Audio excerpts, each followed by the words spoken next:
WGSN-DB going. His book says it all. His name is Mark S. Lewis. He's the author of Give a Damn, The Ticket to Cultural Change. So welcome to the show, Mark. Thank you, Cece, for having me on. I'm delighted to be with you today. Oh, it is great having you. Well, I tell you what, you are, a business coach, a keynote speaker, you're, an author, a mentor. You're from New Orleans, so we want to appreciate you being here with us today. But tell us a little bit about your background, because let's face it, you're successful. And so to go out and write a book about, giving a damn, right? Give a damn. And so what possessed you to do that? And what was what was your momentum to doing something like So this? my background is I'm originally from Rochester, New York. I've got a undergraduate degree at Boston College, and then I went to Tulane and got my MBA there, and that's how it brought me to New Orleans, and I've been here ever since 1979. Mhm. So I started with IBM for 13 years after I graduated, and then left IBM to start an internet company in 1994. And that was one of the first internet service providers in New Orleans that was very successful. I kind of got lucky and fell into that, to be honest with you. But, when you work hard, then luck follows your way sometimes. So I did that for about 3 years. We sold the company. I started another business, merged that with a couple other businesses. We sold that, and then I ran a nonprofit group called the Louisiana Technology Council for 10 years. And that was, excuse me, that was truly a turnaround because the words Louisiana and technology don't usually go together. And so we were able to take Louisiana from 49th out of 50 states to 32nd in terms of technology employment. And a lot of that's credited to the support that I got and the membership that grew. But if you told me 10 years ago I was going to write a book, I probably would have told you you're absolutely crazy because I'm not a writer per se. I'm an entrepreneur and a business guy. But I saw what really disturbed me in the marketplace, and it's even more evident now, just looking at what's happened recently with the impeachment and all that. But I just couldn't believe everything that people were doing, and it all boiled down to being self centered and what's in it for me. So I took a dictation recorder and went around, and when I saw something I couldn't believe, I started noting that down in dictating it, and then I wrote it down. Eventually, I got 60 pages of typewritten text, and then I decided I put together an outline, and then wrote the first book, which was about 3 years ago. But then I actually got an editor and a journalist who helped me take that book and rearrange it, and now it's been very successful. And I call it the ticket to cultural change because what I'm viewing, and I think most people agree, is our culture seems to be degrading. We don't care about people as much as we used to. It's always what's in it for me attitude. And of course, that's more evident in the government and congressional dealings today about they're so polarized they don't know how to get together and work something out. So I'm passionate about taking this to another level because we need to change how we think and how we act towards others, because when you do that, then you actually get more in return. The problem is people do it for the expectation to get something in return, and that's where the fallacy comes in. Yeah, that is so true. I mean, I know that in my own arena of business, it seems to be the same way. And so often people, they're always focused on the dollar bill versus on what they Exactly. can actually do, Right. to help someone. And so I thought your book was very intriguing. I have it here actually with me. I want to make sure that everybody knows that I do have a copy of it. Thank you. I So it's really nice. And I was reading it, so I haven't gotten all the way through it, but it's very enjoyable read. And I think it's something to maybe wake us up a little bit, because maybe we are falling into this realm of not giving a damn. Yeah, I think we're falling into the trap that, and there's a lot of factors that have caused people to be more self-centered. Technology being one specific, and then what we're learning from the media and what we're learning on TV has changed dramatically over the last 30 years. When I was growing up, we saw these programs that taught us morals and lessons like Mr. Rogers' Neighborhood and the Brady Bunch and Captain Kangaroo.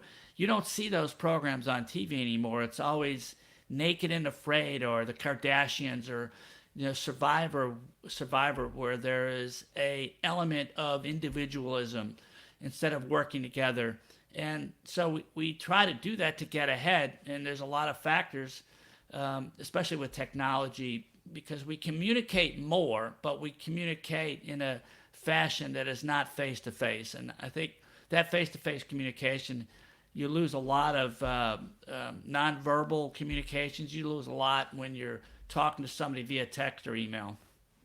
Yeah, absolutely. I think that what we're kind of missing is that teamwork, right?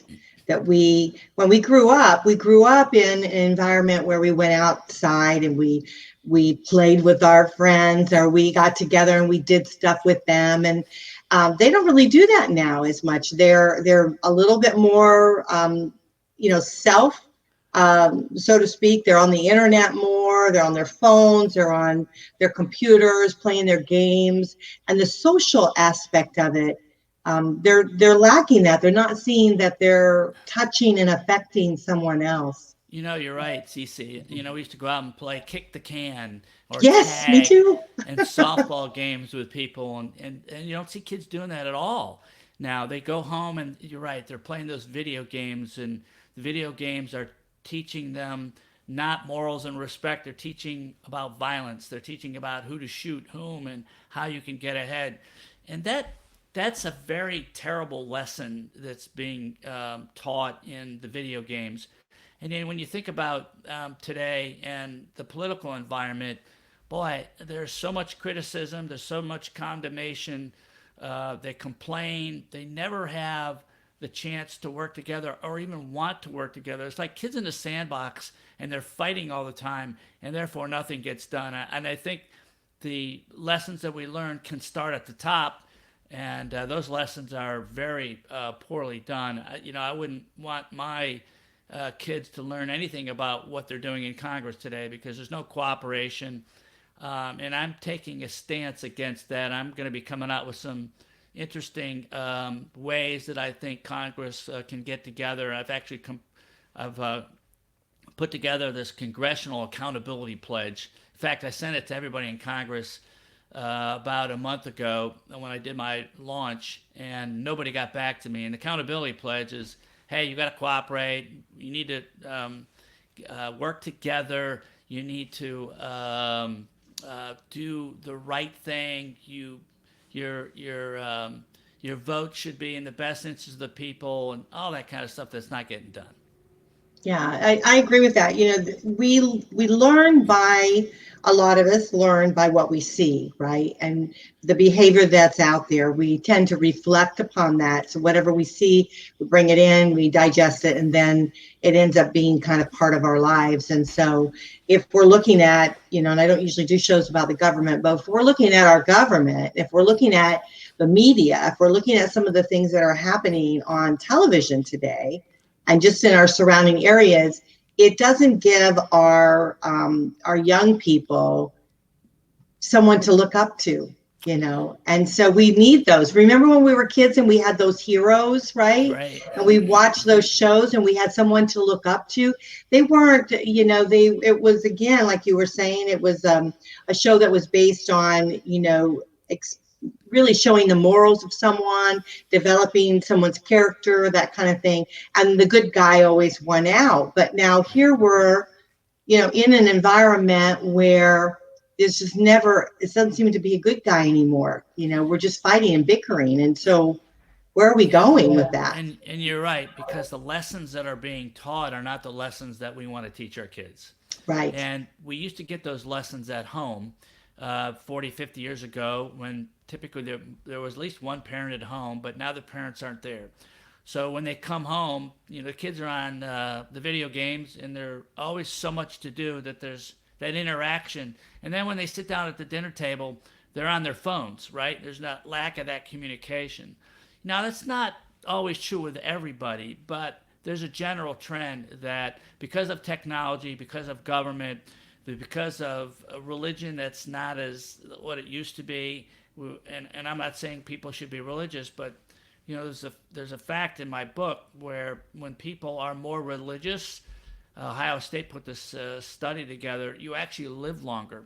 And when 4 years longer, and they did a study on that, which was, I thought, was very interesting. And then when you volunteer and you show gratitude, what happens is your body becomes satisfied. When we're stressed out all the time, it wreaks havoc on the body. And so if we can find ways to show gratitude, to volunteer or do these things for other people, it's amazing how much your health will improve. And that's another message that I'm trying to get by doing those kind of things. Well, that's so true. I know that I deal a lot with those that are, traveling through relationship loss. And so one of my tips is to step outside of yourself and help someone else, because it does a lot of different things. Number one, it puts your mindset in another arena. The other thing is it makes you really appreciate the fact that, maybe you don't have it as bad as you think you do when you see someone else. You've experienced what they go through and you realize, oh my gosh, maybe my life isn't quite so bad and that I can get a handle on it. But it's just, you want to move forward in a very positive way. And so I get your book. I think I totally understand what you're trying to say with regards to moving forward in a more of an appreciative fashion. It's the attitude of gratitude. And when you think about what you do for other people, and it happens with me, and I think most people, the attitude of gratitude is when you do something nice for somebody and they say thank you, there's a sense of feeling that, wow, I've helped somebody. And I think that's why we're here on this earth. I always ask this question, and very few people can answer it. And that question is, why are you here on earth? Why did God put you there or put you here? But if you don't believe in God, why are you here? And people can't answer that question. And I can answer that pretty readily, but I want to go back to a friend of mine, Steve Gleason. He is a famous New Orleans football player, and he contracted ALS about 7 years ago. And he's a young guy, 32, he got ALS. And then he is totally immobile. And I was fortunate enough to know Steve. He wrote my opening foreword to the book. And Steve said he's not at all unhappy with the fact that he got ALS, but he says, now I know what my purpose in life is. And that purpose is to help other people who have ALS by introducing them technology so they can have a better quality life. And I thought that was just really interesting because he told me he's not confined by his wheelchair, but he's liberated by it. And therefore, his purpose is to do what he can to help other people live a more productive life. And that's what we need to do, all Americans, is what can we do to make other people's lives better? And by making other people's lives better, you make your own life better. In fact, you're healthier. Overall, you're happier. And there's a lot of statistics that are proven in my book. Yeah, you're absolutely right with that. So often if we step out of ourselves a little bit, we start to realize that there's an environment out there. And when things start happening to us, and maybe they're not in a very positive mindset, maybe you're thinking that you're going through some sort of struggle within your life. Often, if we think about what we can learn from that, our takeaway is tremendous because it really shifts our mindset. It moves us in another direction. And often it moves us in where we're actually helping people be able to move through that same situation. So it certainly can change your life and those around you. And I think, when you think about all the people who create violence, I think they don't have a purpose in life, right? So they look at things that maybe might fulfill them and get recognition for that. I think if we talk to people and understood where they're coming from, what those issues are, we'd have a less violent society. And I think that contributes to the lack of a purpose to live a life is what causes a lot of violence. Yeah, I agree with that. I think that what we're seeing in today's society is the value of not only ourselves, but the value of others. And so when we have a lot of violence going on, That's really a lack of value of yourself, because you don't really care if you get hurt, right? Right. And you don't care that you're hurting someone else. And so we're really taking the human value and really not making it as important as it used to be. And I think a lot of it is the technology. I think the things that the kids are learning, the movies that are out there, a lot of things like that, the fictional things that have now made people think that they can just do whatever, and it doesn't, and there's not some sort of a reaction or an effect to that. Wouldn't you say? Yeah, you're absolutely right. If you look at movies several years ago and what's coming out, much more violent, much more pornographic, I guess, much more revealing. But here's the issue in that. When we see all these things and we see all these terrorist attacks, it's now almost becoming that it's acceptable. We say, oh, it just happened again. It's just going to continue. We can't allow that to happen. We have to go and fight it. We can't accept these things, and we got to find a way to do something about how we can curb the violence instead of accepting them. And I think the media has a lot to say in this, in terms of what they put out for people to view. And you know, I have this feeling that I want to make this analogy with dogs. Okay, dogs, when you come home, dogs are so happy to see you. They're always wagging their tail. There's no, you know, they don't talk back to you. I mean, they're just always there. You can do whatever you want to them. They keep coming back, loving all the time. And I always, my sister said this. My sister says, "Let me be the person my dog thinks I am." And if we could be more like that, more kind, more caring, more loving, can you imagine how better the society would be? It's just a kind of a cool quote, because I have two dogs, and they're always happy to see me, you know, coming through the door. And guess what? It lifts you up too. You know, you feel good about it. So I just, let's try to be more like dogs. Oh, I agree. Well, and think how loving they are and forgiving they are. Right. You know, I mean, they're so forgiving about something. For us, it's like we don't forgive anything. If something happens to us, we hold it and hold it as a grudge and want to get even. But dogs don't. They just, they could care less. They just move on to the next thing, right? Right.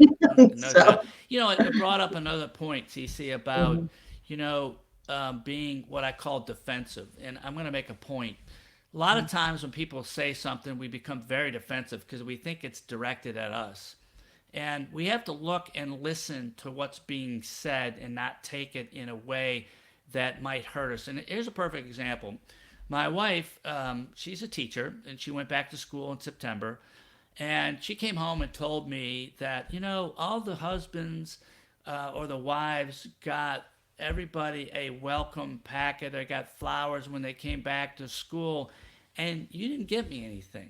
And I'm going, oh, I felt bad to begin with. But my first general thought was, well, wait, during the summer, I went to school with you. I helped paint the tables. I helped put the garden together. We did a lot of things together that helped you get ready for the school year. Now, I could have done that. I could have justified the fact that I didn't do what she might have expected, but I didn't. What I said was, you know what, you're right. I'm sorry. I should have been more aware of of that, because I wasn't aware of it. And next time I'm going to do better. I got her card and apologized and all that. And it wasn't a big deal, but we always have a tendency to justify our actions no matter what we do. And I think people need to step back and not always justify anything and everything we do, and take responsibility and accountability for doing something wrong. Because we always have a justification in what we do to make it in our eyes right. And that's a tough thing to do. Yeah, I agree with that. I totally agree with that, because I think sometimes when you take the ownership of something, when if you're having a disagreement or whatever, like your circumstance, it just deflated the whole thing. When you said, yeah, I'm sorry, I screwed up. Right. We all make mistakes and we all go through things, and we all have that. I mean, just recently I posted on Facebook how I was having a bad day, and I moved some shows over to my new calendar, and then for some reason I must have gotten a call or something, and I did move some other ones, and then I rebooked. Right. And so it's like, oh my gosh, but it was totally my fault. But But when you tell someone, listen, I just made a mistake, I just made an error, and I'm really sorry, it really diffuses it. It makes the other person realize that you're sincere and that you actually did think about them. It was just something that just happened to you. It's It very makes a difficult. difference. It's Yeah. very difficult for us to do that, though. And I Hmm. think a lot of that has to do, and anything that happens, someone's always making an excuse. It happens all the time, especially in government. It's terrible. But in our Hmm. own eyes, step back and think about, is part of what they're saying is true. Now, it may be delivered in a really bad way, and therefore it makes you even more defensive, but you got to take a deep breath and say, they're probably right. There's probably some element of truth. It was just delivered in a wrong way. Let me say, I will take responsibility. I'm sorry. Because I think in every situation, we can make things different. And by saying, I'm sorry, I take responsibility, you earn more respect, and you more, and that's what people want, respect and love. Those two elements will grow when you admit that. Yeah. And you really clear the air and you can start over again when you do things like that. It's almost like you have a new stepping stone, new Sure. stepping ground to be able to move forward. It makes a big difference. I totally agree with you that. It's hard for us to So, do, though. It's very hard. Once yeah. you Do you think it's start, harder for men than women? Uh, no, I think it's harder for men than women because men have or more egos than women do. Women are more loving, they're more nurturing. Men have egos, they always have to be right. That's a hard thing for a guy to do.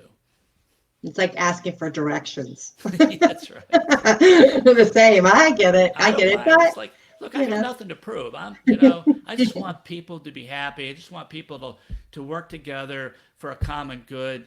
And when you do that, and we have more people doing that, boy, the world gets so much better. Mhm.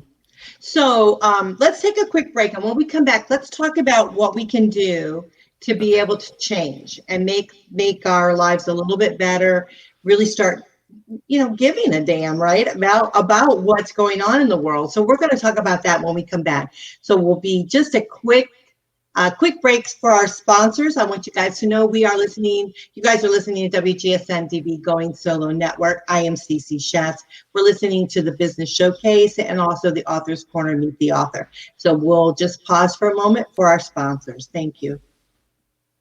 I'll be right back. Let me go get this.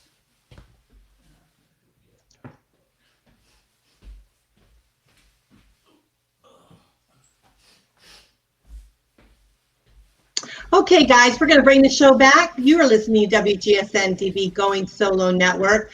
I am CC Schatz. I'm the doyen of relationship building. We have a terrific guest on with us today. He is a business leader himself. He is a business coach, a keynote speaker. He's the author of a wonderful book. It's called Give a Damn, The Ticket to Cultural Change. He's a mentor. I mean, he's just an absolutely gem. And so let's welcome Mark Lewis right back to the show. Thank you, Cece. I Yeah. appreciate your support. You're Uh, terrific. oh, it's great. It's great having you.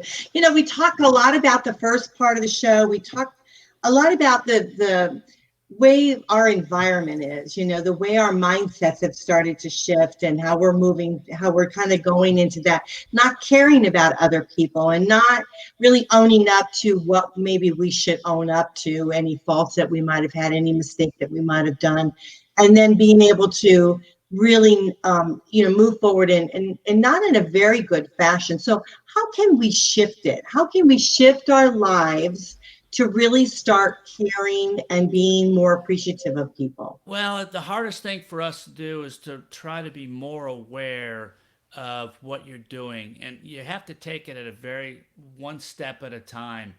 For instance, maybe one thing that you can do during a day, if you see a piece of paper on the ground in the middle of the street, pick it up and throw it away, because you wouldn't typically throw that piece of paper in the middle of your living room and leave it there. Why do people throw paper out of their car window when they're going down a highway? They wouldn't do that if they were eating and had all this paper and they're done and they throw it in the middle of the living room and leave it there. No, they threw it away, because what you have to do is you have to start internalizing something that would affect you. and get outside your own domain. For instance, I saw a video, and it's in the book. There was an old man that was walking across the street, and he got hit by a car. That car didn't stop, but then another car went around the guy, and car after car was going around this guy, and I'm going, wait, you got to help this guy. He's hurt.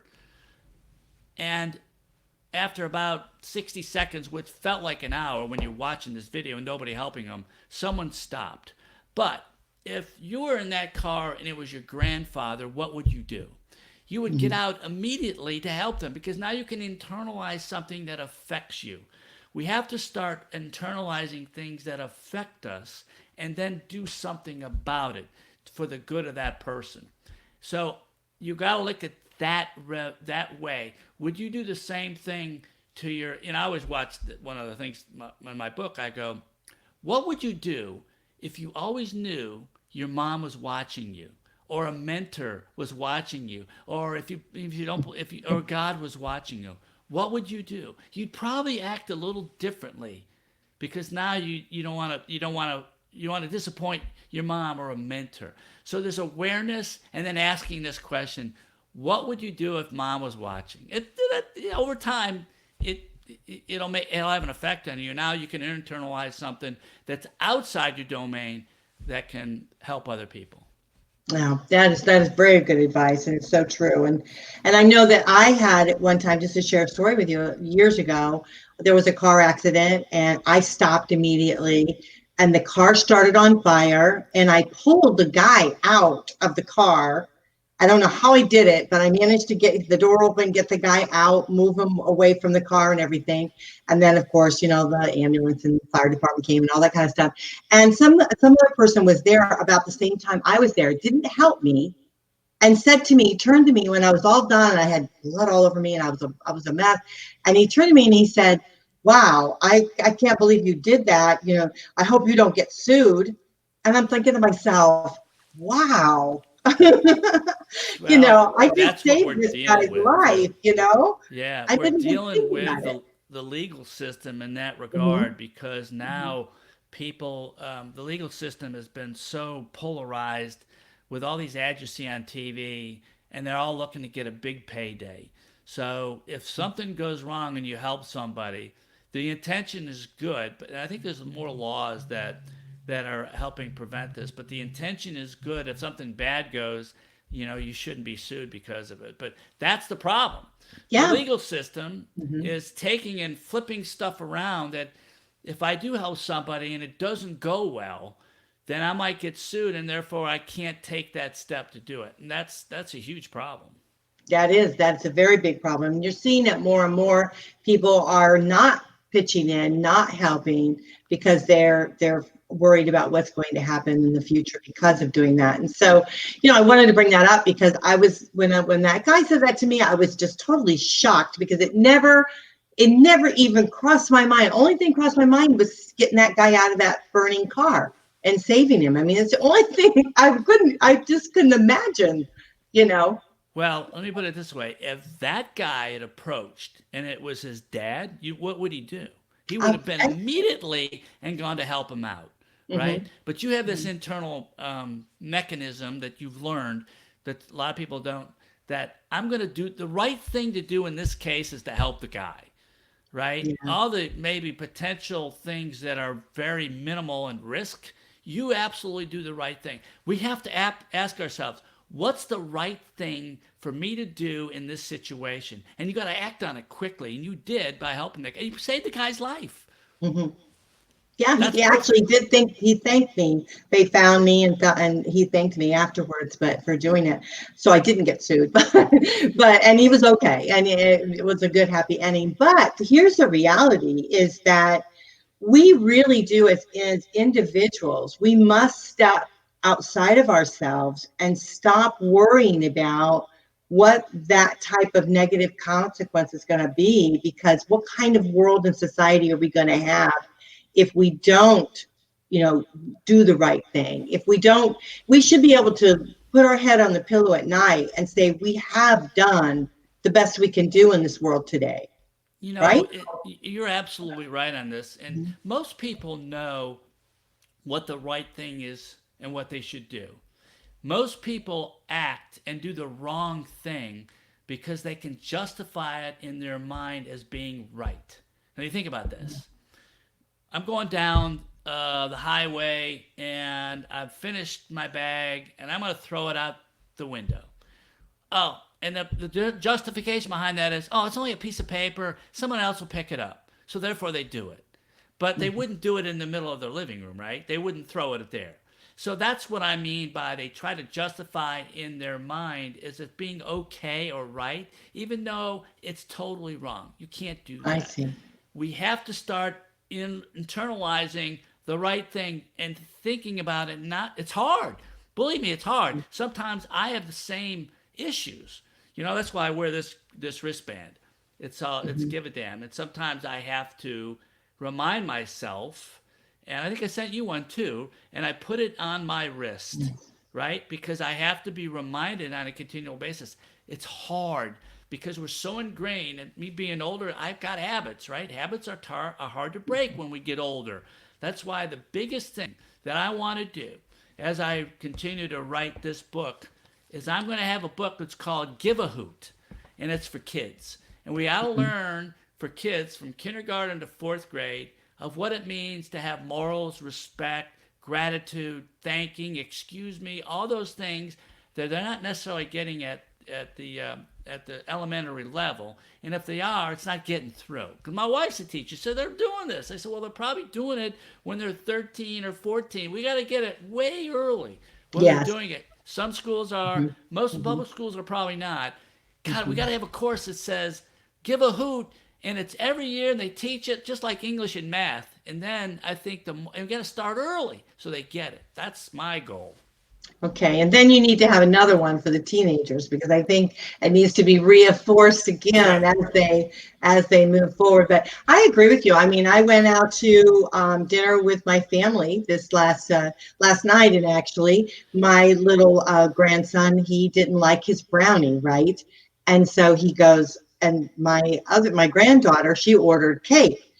Chocolate cake, and so he didn't like the brownie, and so he's not going to eat the brownie, and he was kind of sad. And she right away offered her cake. She said, "You can have some of my cake," and she was ready to give her the cake. And I thought to myself, what a sweet girl. I mean, so we commended her for thinking outside and really trying to help him because he didn't like the brownie to offer hers. So but I thought then because I had thought about your book and I thought then how many people would have done that? How many would have said, well, too bad, you got the brownie, you don't like it?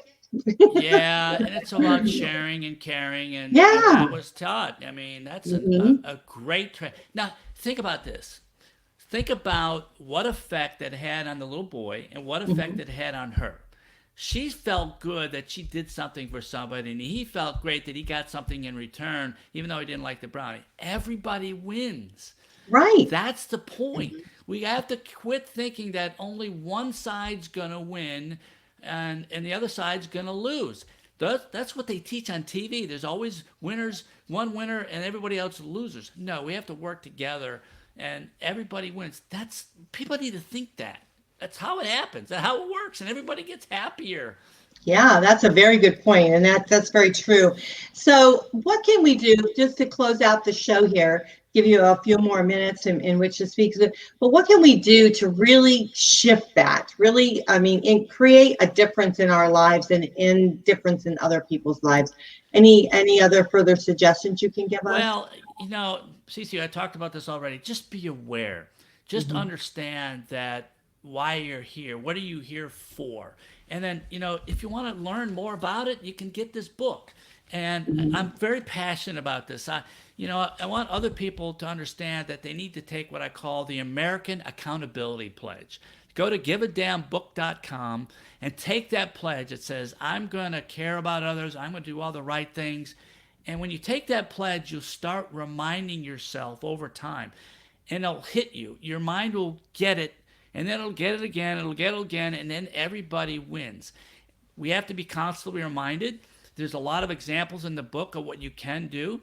You join the website, we'll be sending out different things about what you can do to be accountable, responsible, caring.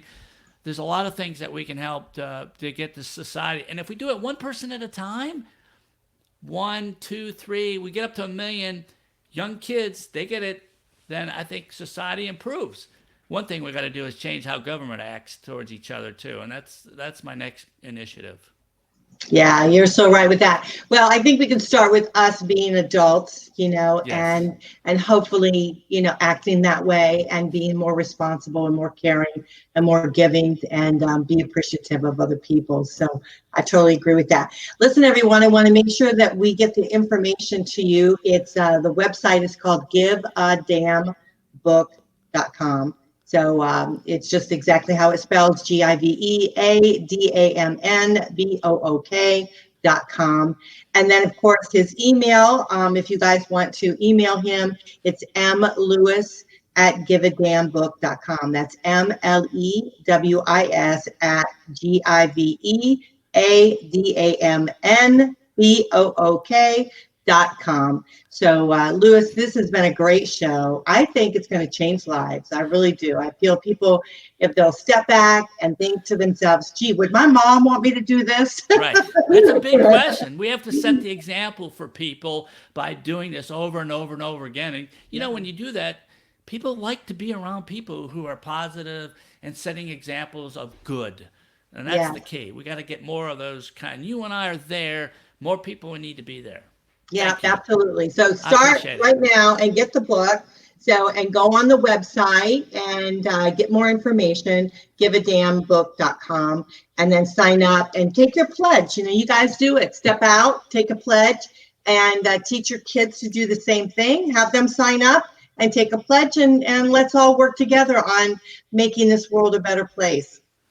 Thank you. I've set a great example for all this. You're doing the great work and what you're doing and helping get the word out. So I really do appreciate being with you and your support. And we'll continue to work together to get this down to a science, as they say. Absolutely. Let's grow a big community of people that care, right? Well, it's let's the Give a Damn movement. That's what I'm trying to create. Go take that pledge. We get 1 million, 2 million people. Take the pledge, and we got a big movement.